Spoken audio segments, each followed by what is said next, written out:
Hello, everyone, and welcome to another episode of Echo This, empowering conversations of hope and opportunity.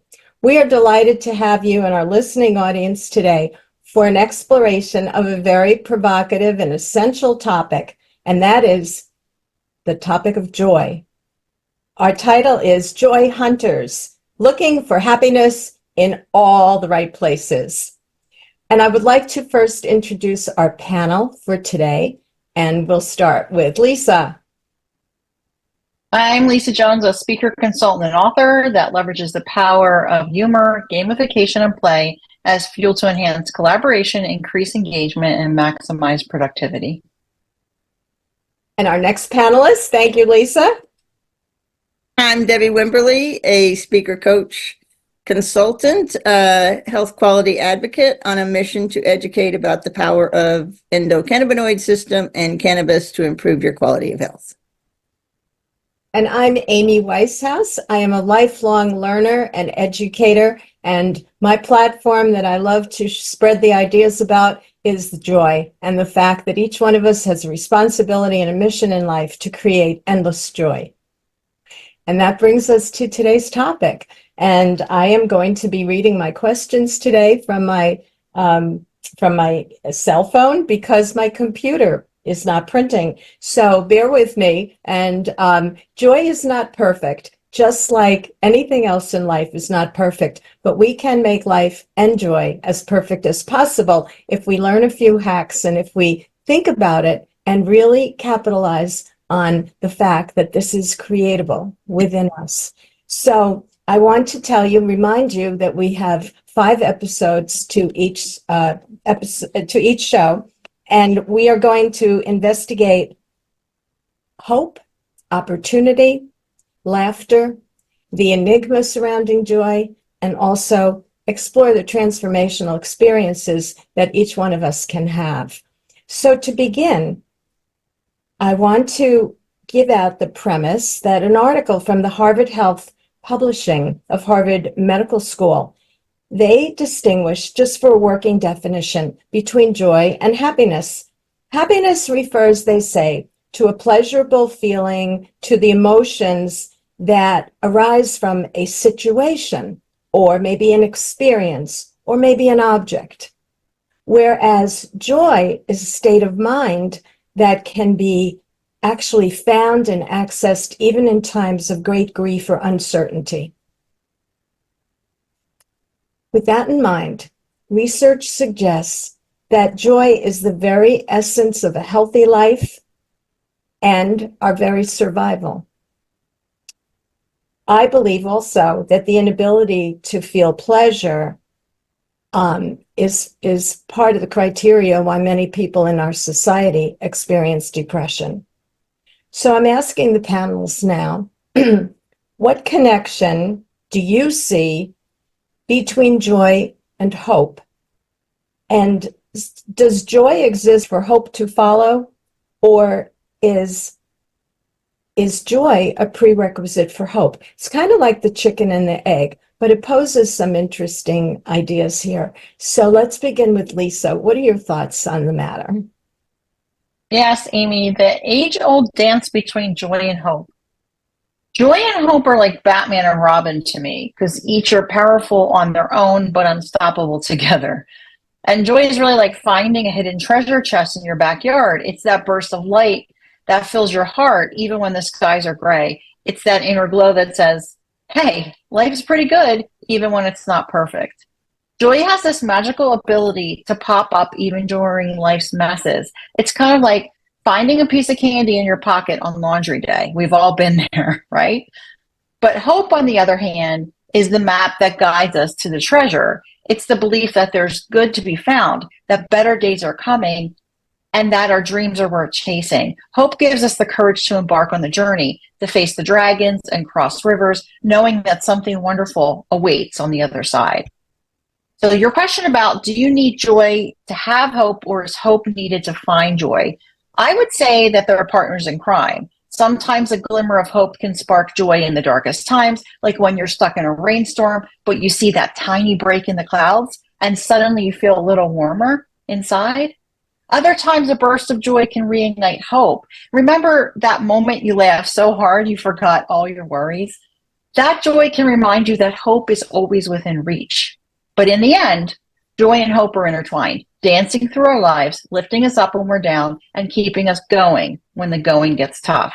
They're the secret ingredients to a well-lived life, helping us navigate through challenges with a smile and belief that the best is yet to come. So I say, let's embrace both, finding joy in the small things and holding on to hope no matter what. Because when we do, we unlock the true essence of a healthy, happy, and resilient life. Wonderful. So you see joy and hope as a partnership. They're kind of integrated with one another and almost can't exist without one another. It's an interesting dynamic. Debi, what's your view? I definitely agree with Lisa that joy and hope are linked, forming a powerful partnership in living and fulfilling your life. But when you're living in chronic illness and chronic pain, which over 50% of adult Americans in the US do, and worldwide 1 in 3, sometimes without having that hope first, it's hard to find that joy. So when somebody tells you, just like I was informed, that there's nothing more we can do for you, this is the absolute best that we have to offer you, which is nothing. Go learn to just live your life. How was I supposed to find hope? How was I supposed to have anything to live on for?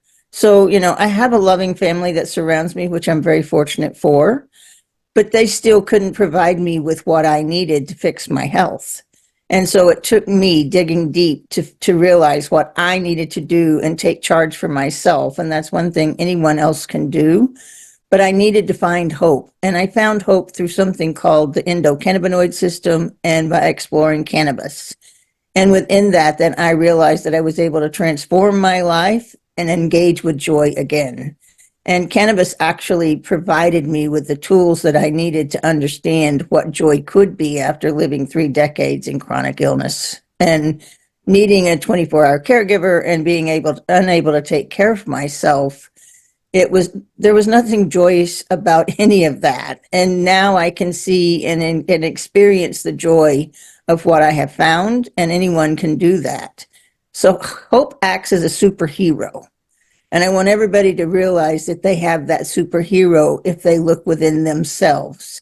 And, but it's really important that we have someone to say to us that you can do this and that you're not there, because there's so many people that don't have that supporting family or loving family just to give them those kind words. So it's really important that we think about what we're doing when we see that person that's in that place and how we're going to share with them what we can do to uplift them, to give them that spark to maybe find that joy. So take today and take a moment to look at someone and tell them that that you're here to support them and help them and guide them in one way or another, or just smile at them, give them something that's worth living for. And, it really is hard, but we can do this. You can do this. It's really important. Well, thank you both, because what you both shared right now is a masterclass. We can really unpack this for hours because there's so much truth and there's so much hope and inspiration in your comments. I know that for many people listening, they're going to say, well, I find joy in my spirituality, in my higher power, in my worship. And for many people, that is a wonderful blessing. And there are times when, like a friend came to me the other night, and there was no hope, there was no joy, and life was devoid of any meaning, and she was in the darkest moment.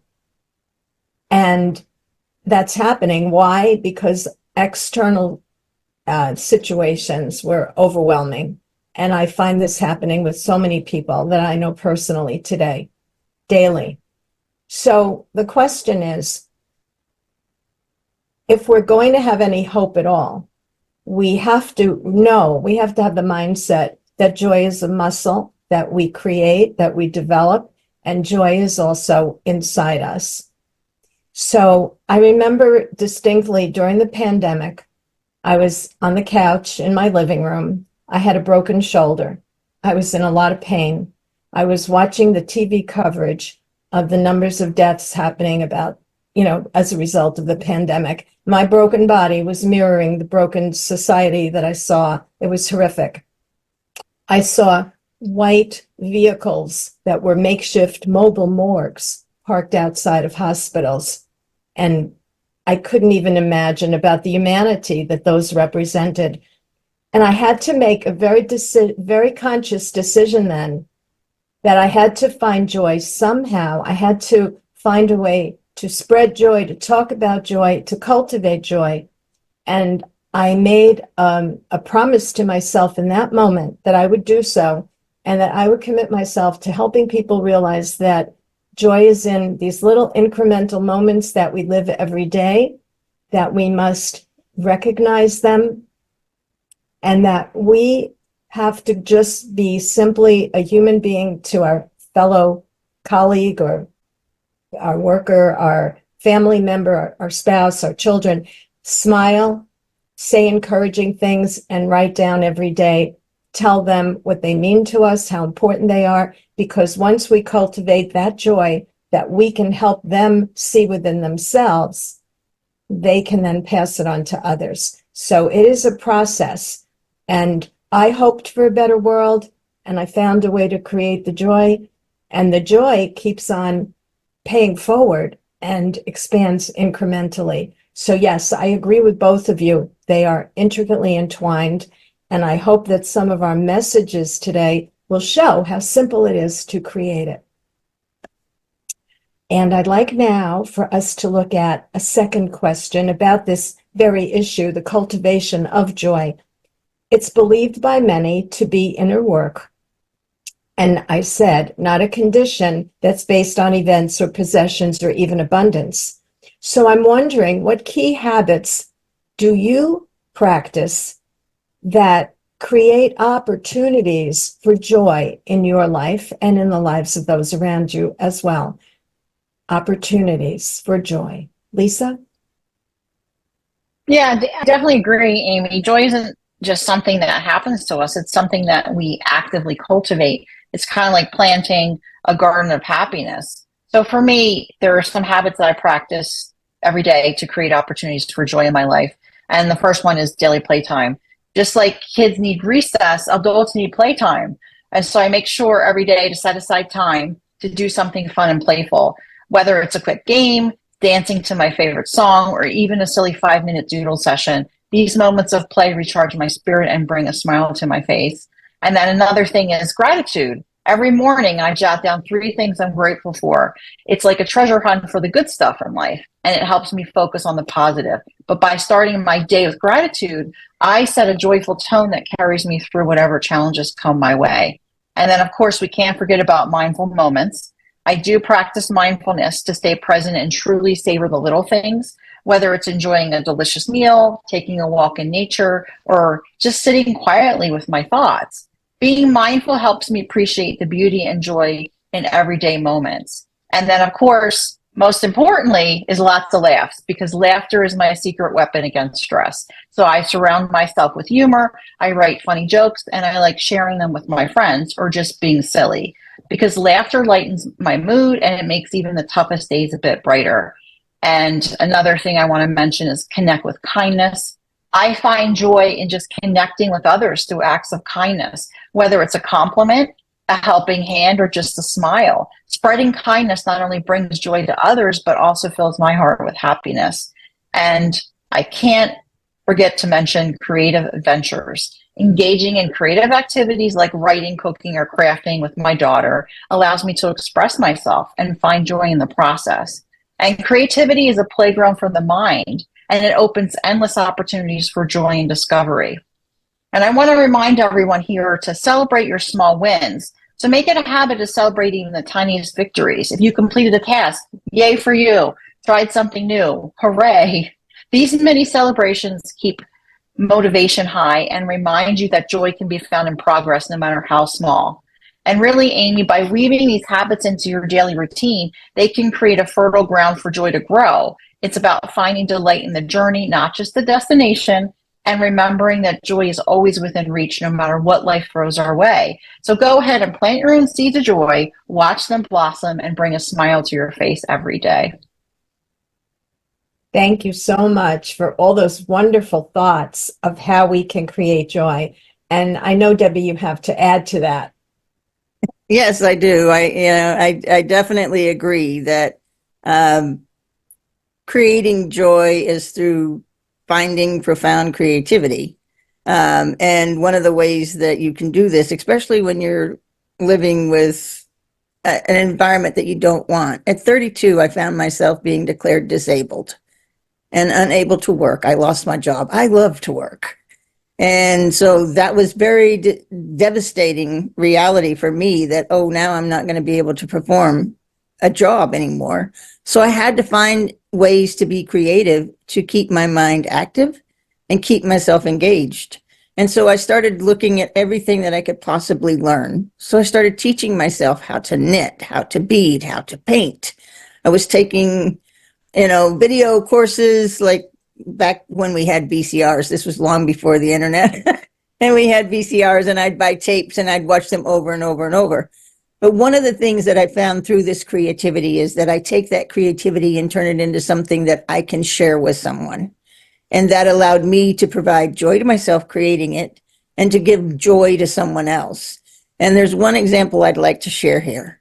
At one of my worst times of my life, living in a chronic pain of 10, and when I was told there really is nothing more we can do for you, I took on a project for my granddaughter, and she was 3 years old.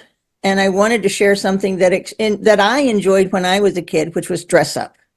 And so I took a cardboard box that was a box that we'd got from ordering a Thanksgiving dinner from one of our natural food stores here.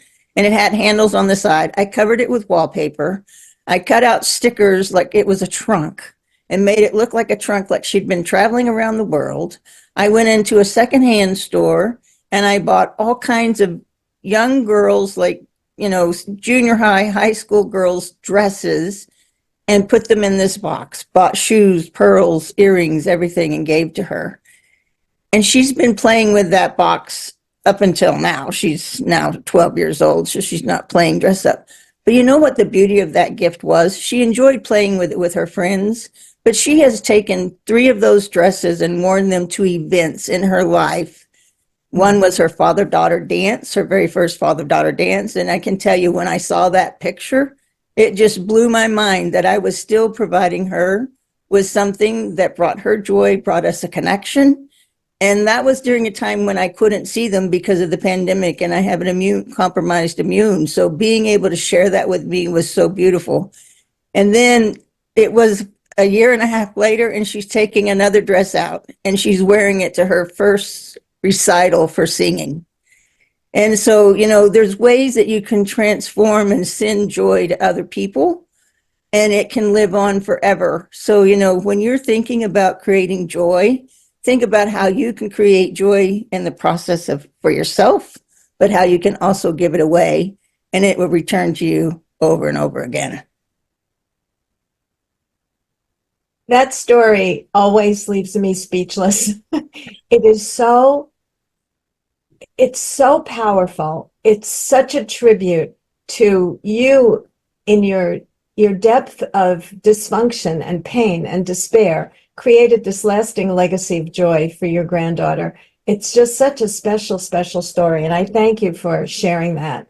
And as far as these habits we cultivate to create joy, and create opportunities from the inner work, I love to go to the internet for one great reason, and that is to find inspiration and other people's thoughts and perspectives about any topic that we discuss for conversation. And all of you could do this, whether it's for a dinner conversation with the family or something in the sports arena that you're all sharing about teamwork or victory and humanity and how you deal with defeat, let's say in the sports arena. Whatever it is, it could be a PTA meeting, wherever a support group. And I love to go to the internet and find quotes on the subject that I'm musing about. So I characteristically went and I looked up quotes on joy. And there were so many, many hundreds of quotes on joy. It's fascinating. just to get lost in all these different perspectives. And I wanted to resonate with some of the points that the panelists just raised about the need to be connected with other people in this process of joy. And these two really spoke to me because in the intro, I said, joy is the essence of our very survival. And I firmly believe that. One quote is, we need joy as we need air. We need love as we need water. We need each other as we need the earth we share.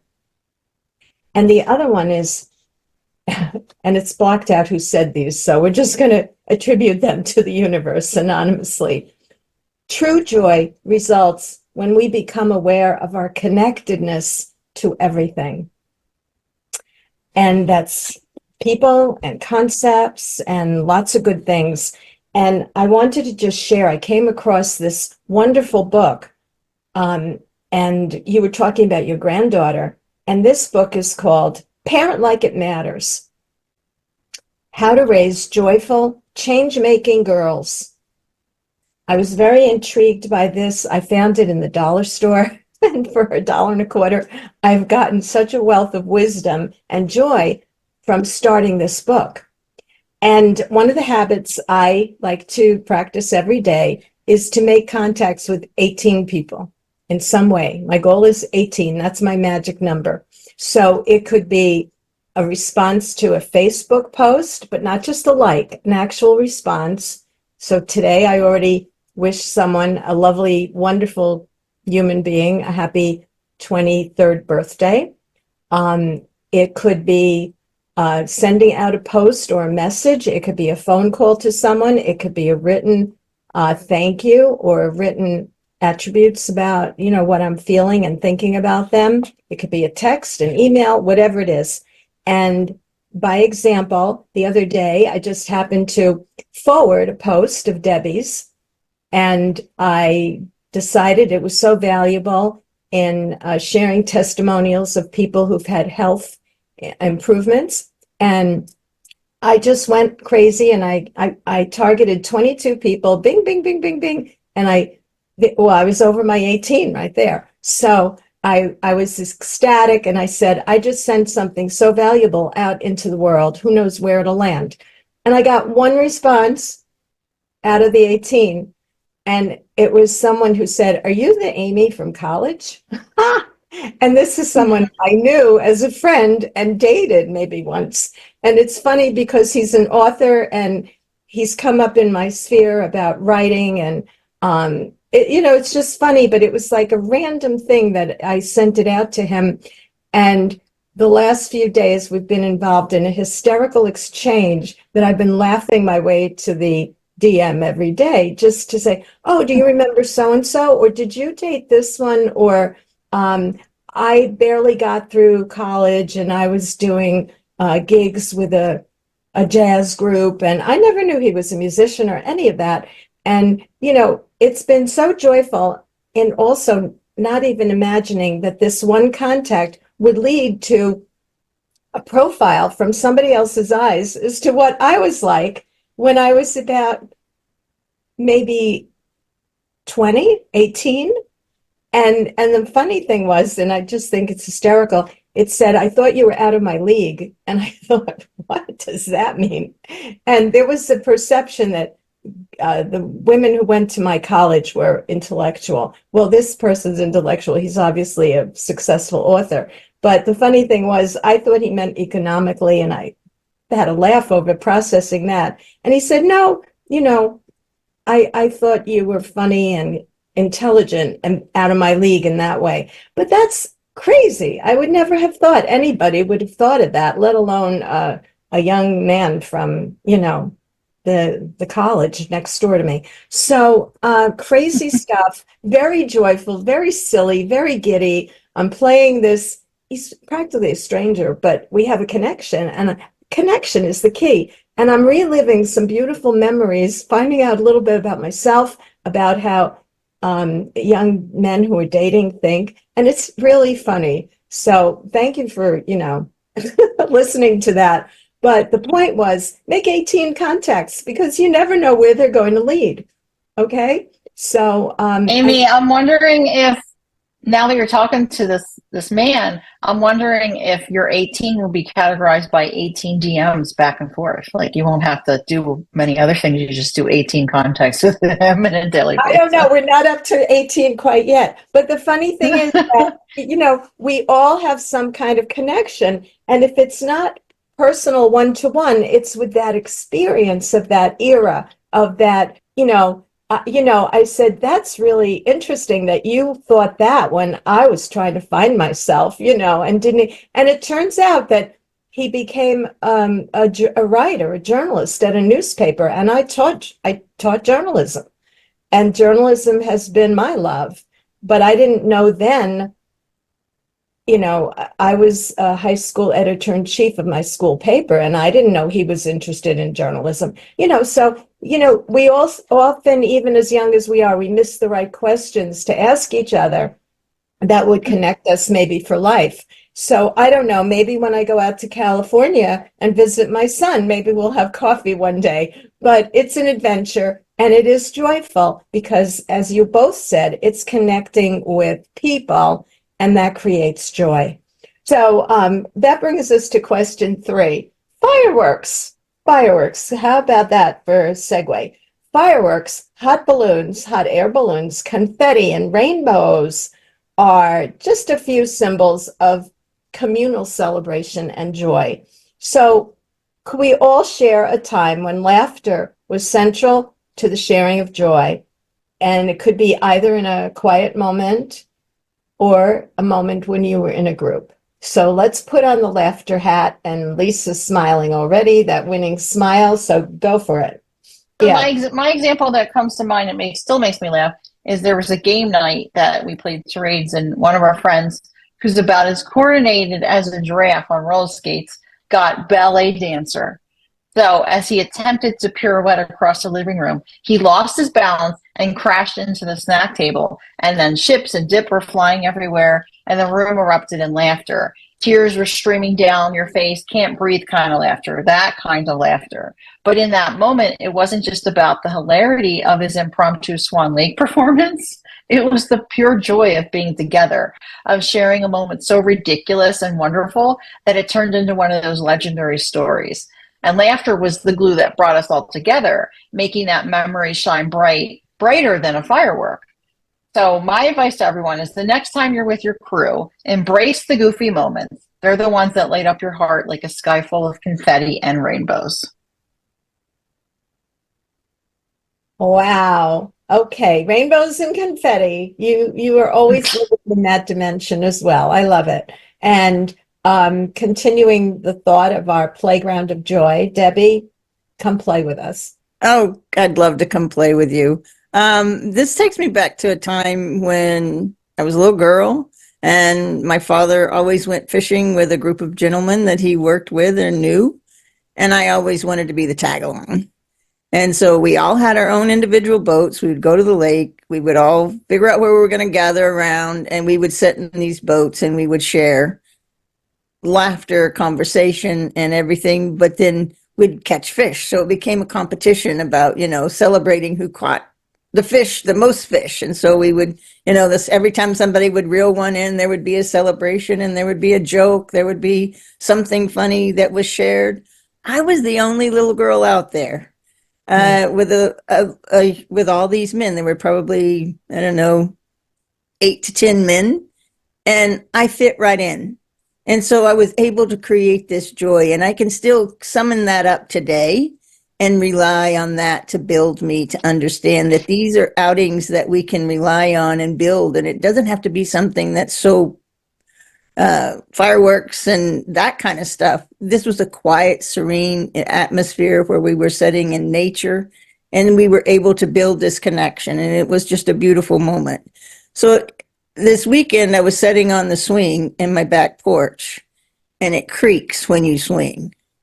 And it reminded me of my grandmother and my grandparents when I would go to their house, and I would sit on that swing, and it would creak. It's the exact same sound. So, you can find joy in the smallest places and in the smallest sounds.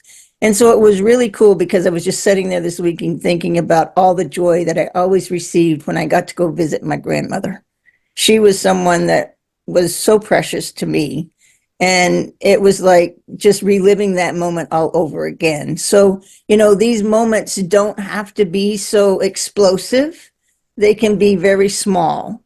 But the thing is that we carry them with us through life. And it's important that we sit down and take our time to understand and to celebrate those even still now, at no matter what age you are. We live in a very busy world. And I know that we sometimes lose track of what we're doing. But sometimes just take a minute and listen to the sound, or look for a smell, or feel the breeze, and see what can it summon up and bring to you to bring joy back and remind you of the joyful times, because there are times we struggle through that are not so joyful. And those are the moments that we're looking for to help lift us up. What a beautiful commentary that joy can be a whisper, but it creates that smile and that laughter and that merriment. And it doesn't have to be a big explosion like the fireworks. How very, very accurate. Debi, did you ever catch the biggest fish when you were out with the guys? Did they ever? I never did. My dad caught a 50-pound catfish one time. And it was like, we always celebrate that. But I would say my dad and I usually caught more fish than everybody else. And, one of the biggest celebrations was bringing the fish home, cleaning them, and celebrating our catch for the day. So, yeah. Wonderful, wonderful. I have a memory of a birthday party that created a lot of joy and laughter that I still reflect on. And it was my Sweet 16, actually. And it wasn't a big extravaganza out in a restaurant like someone might do today. Or going to a concert together or something really like a big deal, because we really didn't have a lot of money for extras like birthday parties. And I really don't remember any more than one, maybe when I was 10 or 13 in the house. And the biggest thing was my mother made these little cocktail hot dogs. The ones like a pigs in blanket. She made these little miniature hot dogs and little miniature hamburgers and served them to my friends. And that to me was like the biggest thing. It was so much fun. I loved it. So that was memory one of a birthday. But the second one was the Sweet 16 that was in our basement. And my suggestion is you can create laughter and joy around common milestones and everyday events like a birthday. And just think uniquely about it and think about creating this birthday party on steroids, but in very creative and very personal ways. So we all had crushes on the basketball team. And none of us were dating at the time. So, this was like, oh my God, look at him. And oh, yeah.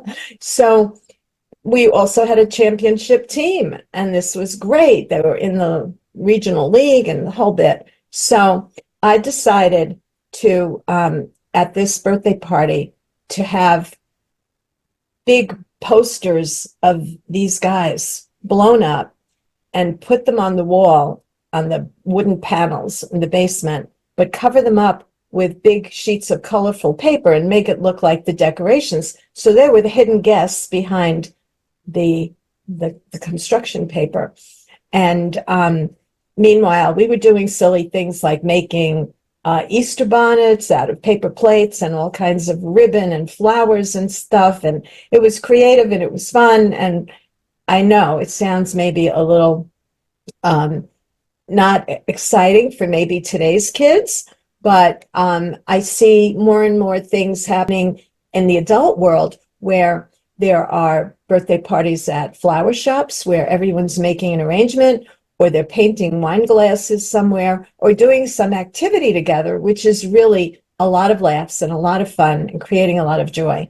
So at one point, I very casually told the girls we had some special guests at the party, and we tore off the paper and we displayed all these hunks of kids that we were like drooling over all through high school. Well, they went crazy. They went crazy. I want to take him home. I want him in my bedroom, and I want this one, and I want that one. So it was so silly. It was so us at the time. And we laughed and laughed, and we still laugh over it. We still remember it. So taking an everyday circumstance and you said it before, celebrate the wins, we were celebrating our basketball team, we were celebrating our friendship, we were celebrating my birthday, and we took it to another level. So at your next birthday party, go for it, go the limit, and just make it so special. And it only takes little tiny things. And we didn't even have cell phones in that day. So these photographs had to be taken by the kid who was the school photographer, and they had to be blown up at a photograph studio. I mean, it was a big production to get these posters, believe me, but it was worth every minute of it. Absolutely.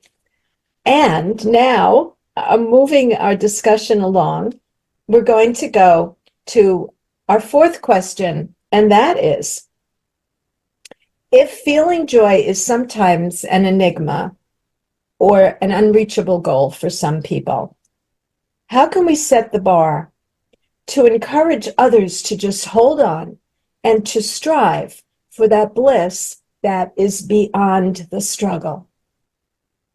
I know you've given this a lot of thought, Lisa. So what's your take on that? The enigma of joy.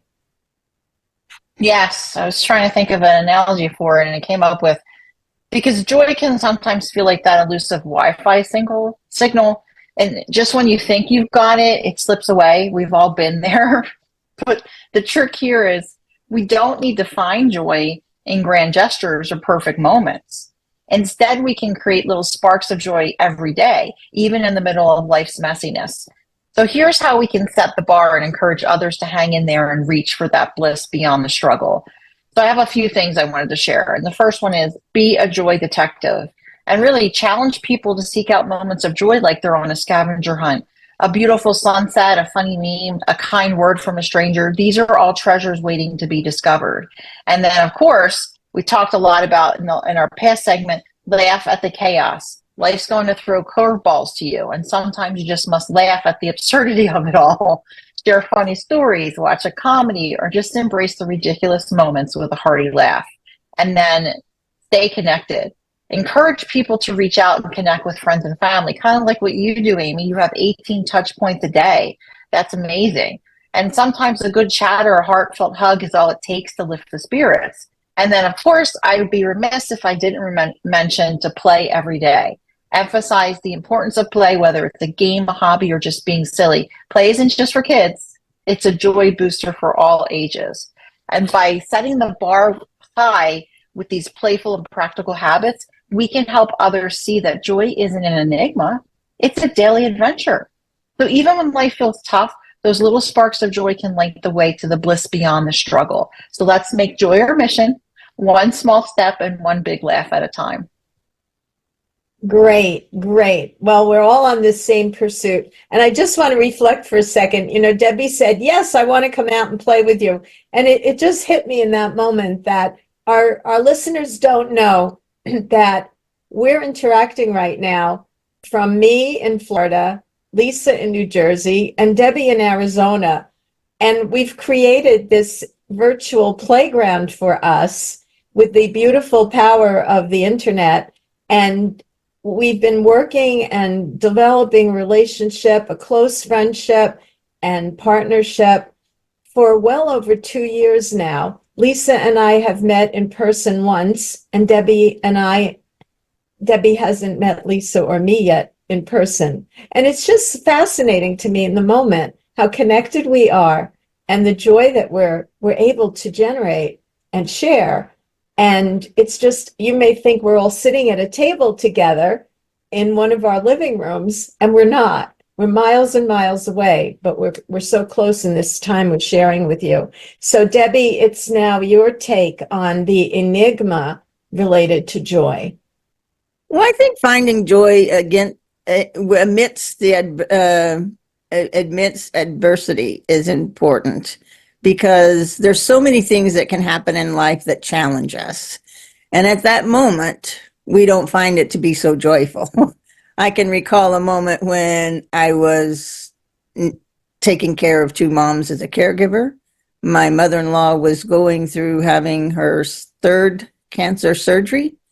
And the day she came home from surgery, we had hired a caregiver to come in and take care of both moms and me. And in the middle of the night when she woke up, the caregiver got up with my mother-in-law, she found a bed bug. And now that's my worst nightmare, is having bed bugs.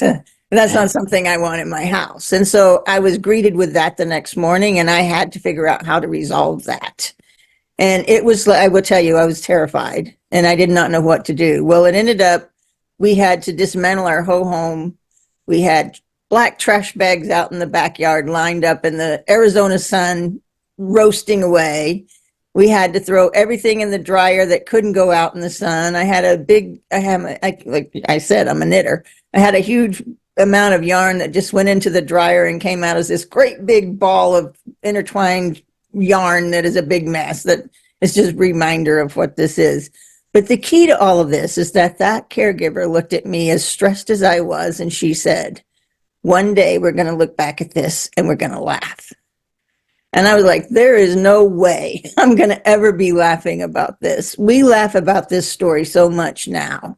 So I think it's really important to have someone in your corner or around you just to remind you in those moments when it's so difficult that there is something that we can find laughter through this, I promise. And it's allowing yourself to know that that can happen, because I was convinced we never would laugh. And we have so many stories to tell from this, and now people just think we're crazy when we talk about it. But it is really, you know, I can think about the times we were going back and forth, moving stuff out. And my mom and my mother-in-law were just like a ping pong going back and forth watching us. So, you know, it's just those little moments, now that you can sit back and reflect on them, they can become funny.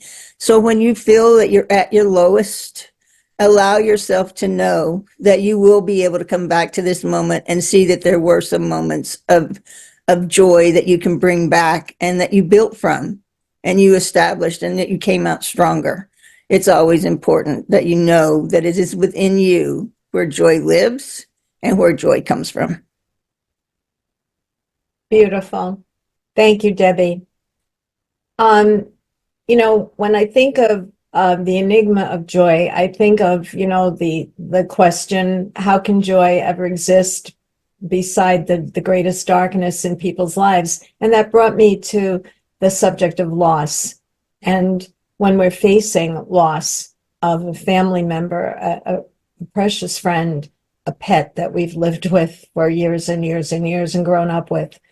And it reminded me of this amazing book that I discovered years ago by Dr. Bernie Siegel. And it's called Love, Medicine, and Miracles. And it's extraordinary things that he learned from his ordinary patients, who actually were extraordinary. They were cancer patients for the most part, and they were terminally ill. And he was the one who brought joy to their lives and to his.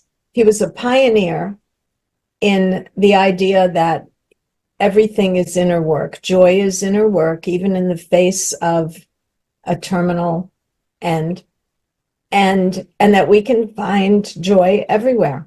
And there's the enigma, full face. So one of the things he did was shave his head. And that was very innovative in those days. So the bald doctor would interact with all the patients that he served who lost their hair because of their treatments. And they loved him and they'd laugh over it. And there was a level ground of communication right there. And then it brought me to my own firsthand experiences with family members in hospice.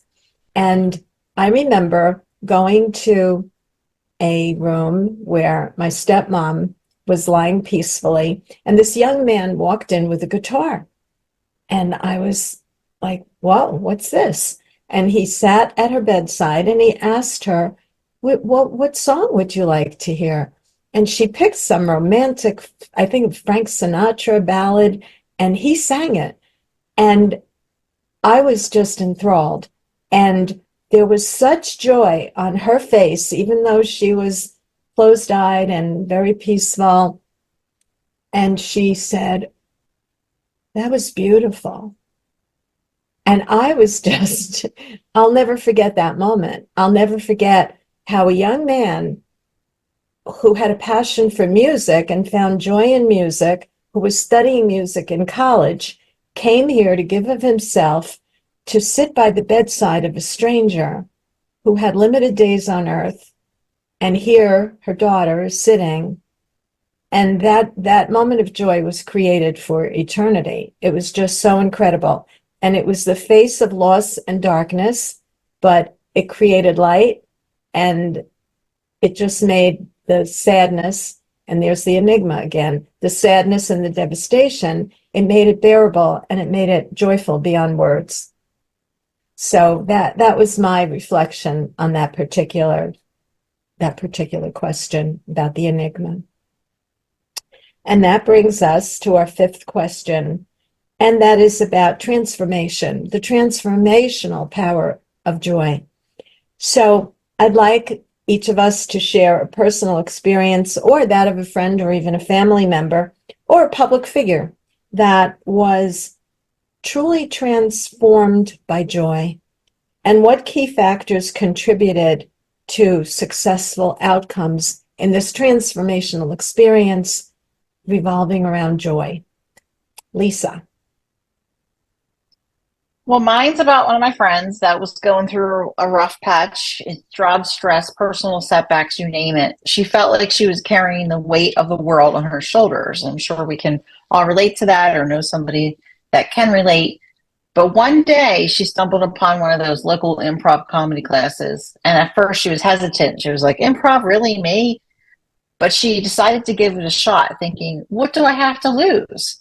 So from the moment she stepped into that class, something magical happened. She laughed, not just polite chuckles, but deep belly laughs that made her side ache. She found herself in a room full of people embracing the absurd, making mistakes and laughing through it all. It was pure, unfiltered joy for her. And this joy started to spill over into other areas of her life. She became more confident at work, more open with her friends, and even started trying new hobbies she'd always be too afraid to attempt. Her whole outlook shifted. She went from feeling stuck to seeing possibilities everywhere. So what were the key factors that contributed to this transformation for her? Well, the first thing was, and I know you guys are not going to be surprised by this when I say it, but she embraced play.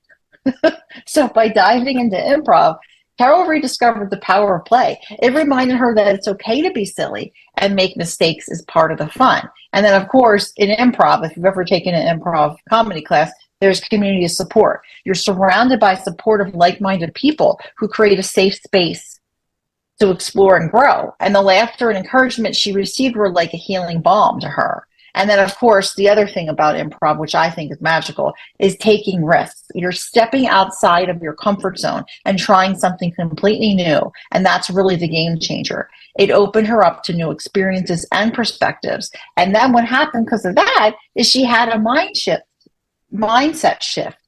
The joy that she felt helped shift her mindset from focusing on what was wrong to celebrating what was right. And this positive outlook made all the difference. And then, of course, the most important thing I think here is laughter as medicine. And we talked about this in other episodes. I'm going to say it again because repetition is key here. But laughter truly is the best medicine. It reduced her stress, it boosted her mood, and it made her feel more connected to others. And what does Carol's journey show us? Well, it shows us that joy isn't just a fleeting emotion. It's a transformative force that can turn our lives around. If you're ever feeling down, remember Carol's story. Find your improv class, or improv, whatever your improv class is, your source of laughter and play, and let joy work its magic. Because sometimes, really, all it takes is a little bit of joy to spark a big change. Yes, that transformative power of joy, and it starts with the simplest little moment. And Debi, I know you've lived this and are living it every day as well. Yes, I think I'm one of the luckiest people on the planet right now because I created a collaborative newsletter, the Effective Cannabis newsletter, to allow people to share their transformative health journeys. And so this month we published just testimonials. And it's so powerful being able to see how someone has been, just like me, told there's nothing more we can do and just learn to live your life like this. And they dug deep and they took it within their own power to educate themselves, learn about a system that they're born with and how they can engage it with cannabis. And so being able to share these stories allows us to expand that joy beyond them. But reading these stories and me putting them together to put in the newsletter is so transforming for me. And I hope it's transforming for everybody else. And it is entwined with hope and joy. So, I mean, it shows that there was hope. And then they're building off through resilience and determination. Then we're building through support and community. There's a mind shift change that takes place when you start seeing health improvements happening. How many times do you hear somebody that has serious health conditions that their life and their health are improving? When you can hear that someone had a stage 4 lung cancer diagnosis and said that there was nothing more they could do and they had at the most a year to live, and now they're living. And they're 4 years in. 5 years in, 6 years in. Those are stories that we need to share because that brings joy to someone else and brings hope to someone else. And these are the stories that I get to witness and do every single day. And so I just hope that people understand that there's personal empowerment that you can provide by sharing these stories, looking within yourself, stepping outside of a box, and not looking at things beyond what you already know. I think that's something that's come through with everything that we've talked about here today is expand your knowledge, learn from other places, look for places that you can grow, and being able to improve your health and live a quality of life that is something that is better than where you have been is so transformative. And it is something that I personally never thought I would see. And here I am now sitting with you, having this conversation. And I'm witnessing this over and over with people that I work with and that I collaborate with. So take a moment and allow yourself to explore and be open to new information that maybe you've been taught is not healthy or good. We're proving you wrong. Thank you, Debbie. You know, the inspiration and the resilience of which you speak, I just came up with the image of the title of the words, The Miracle Worker. And, you know, Helen Keller and the story of Annie Sullivan, that I grew up with as one of the, I think, background pieces in my mind and in my experience, that piece of literature and that movie that gave me, I mean, Wah, when she discovers water and the joy of that moment, you know, for this woman who was born without speech, without sight. And I was just thinking, if we grasp and embrace this, I believe, responsibility, obligation, and mission that we each have to create joy every day, to get up in the morning and say, what joy am I going to create today? For myself, as well as for others. Because I think the people who love us and are invested in us, they want to see us joyful. And if we're joyful, they're joyful. And we're one less person they have to worry about. So that helps a lot. So I propose that we're all miracle workers. And I just want to talk about one particular transformative experience. And you could think of so many more to generate from this. But since I was in a partying mood with the birthday party, I remember one of the most memorable birthday parties I ever experienced was when my friend Corinne turned 50. She had us all for a Habitat for Humanity outing where we became the work people on the house that was going up in a nearby neighborhood. We were on the roof hammering nails in the sweltering Florida heat, and we were perspiring with joy. It was an incredible experience that to celebrate her birthday, she wanted to give back something to the community. And we were joyfully helping this young couple establish a roof over their heads. It was incredible. And there are so many opportunities for young people and adults to engage in communal activities where the transformation is in the doing. You do joy. You have to create the joy. You do it. And some of them are getting together with a group of friends and going to sing for people, or do karaoke at a nursing home, or create an intergenerational choir where you're going to, sing with people that are older or younger. And there's so many opportunities in community hospitals and youth groups and even schools. Create a new club. Create a joy club in your elementary school or high school. And the possibilities of what that could engender are just limitless. So it's about possibilities. It's about the transforming experience of doing it together. And I'm a big proponent of that. And that was a wonderful way to contribute. I'll never forget the Habitat for Humanity birthday. So that concludes our formal segments of our episode for today on joy hunting. And we'd like to conclude with our usual observations of, was there anything quite notable within the last week or so since our last episode that you find noteworthy to share, that you'd like your listeners today to take away? Lisa? Yeah, for me, I would just say let's just echo the power of kindness. Because really, amidst the hustle and bustle, you want to take a moment to spread a little joy, whether it's a smile to a stranger, as I mentioned, a compliment, or lending a helping hand. Because kindness really has a magical way of creating ripples of positivity that can brighten someone's day and inspire others to pay it forward. So let's be that spark that ignites a chain reaction of goodwill and warmth. Because in the world that often feels overwhelming, which it does, small acts of kindness are the echoes that remind us of the shared humanity and joy of connection. And it's interesting, too, because a couple weeks ago, I was in the line at Dunkin' Donuts, and somebody paid for my order. And when I got up there, they're like, "Oh, the guy just paid for you." Like, he was kind of like spreading kindness. And then a few weeks later goes by, and I get this card. Somebody handed me this card, which I thought was a business card, and I didn't like think anything of it. I just kind of carried it out. It was in like the supermarket. And I looked at it, and here it was just a little business card that somebody made that said, "Spreading kindness, pass this on to somebody else that needs some kindness."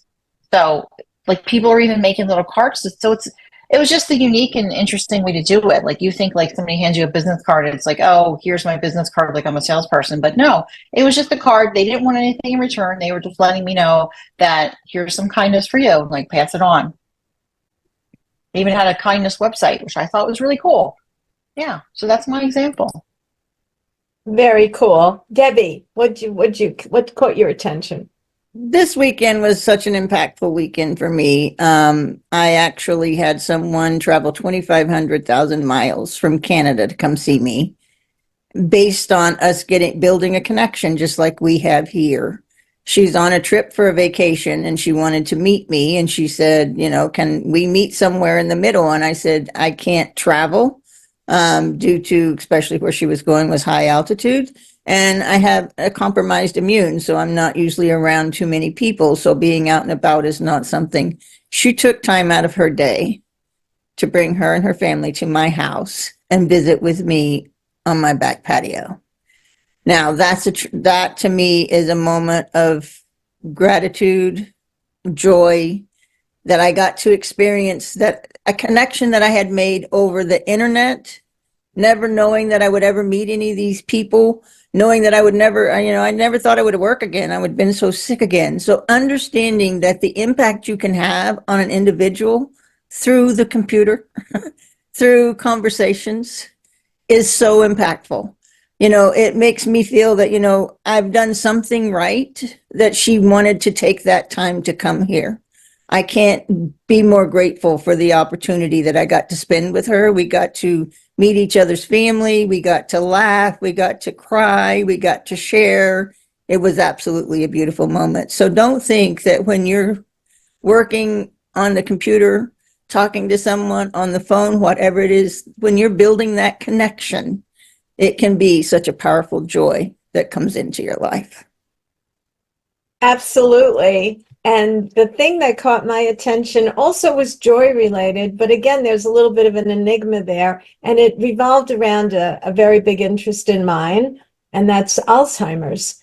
And it was a special 1 hour presentation called The Last Alzheimer's Patient, and it was full of hope.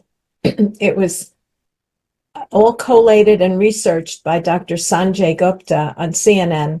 And it was very uplifting. There was a lot of progress. There were tangible results. There was hope. There was joy, incredible joy about people who got lives back to a more normal degree after 5 years or 4 years of protocols of good eating, and especially group therapy, group support, and connectiveness. And it was just totally inspiring. And that concludes our episode for today on hunting for joy. Rather than hunt for it today, I ask you and challenge you to please create it. That's echo, the number 2, together, echo together @gmail.com, and you can find us on social media. So until we meet again next week, I'd like to thank you for listening, and please continue to echo this. Echo, echo. Echo, echo, echo. Echo, echo. Echo, echo, echo. Echo, echo. Listen in for empowering conversations of hope and opportunity.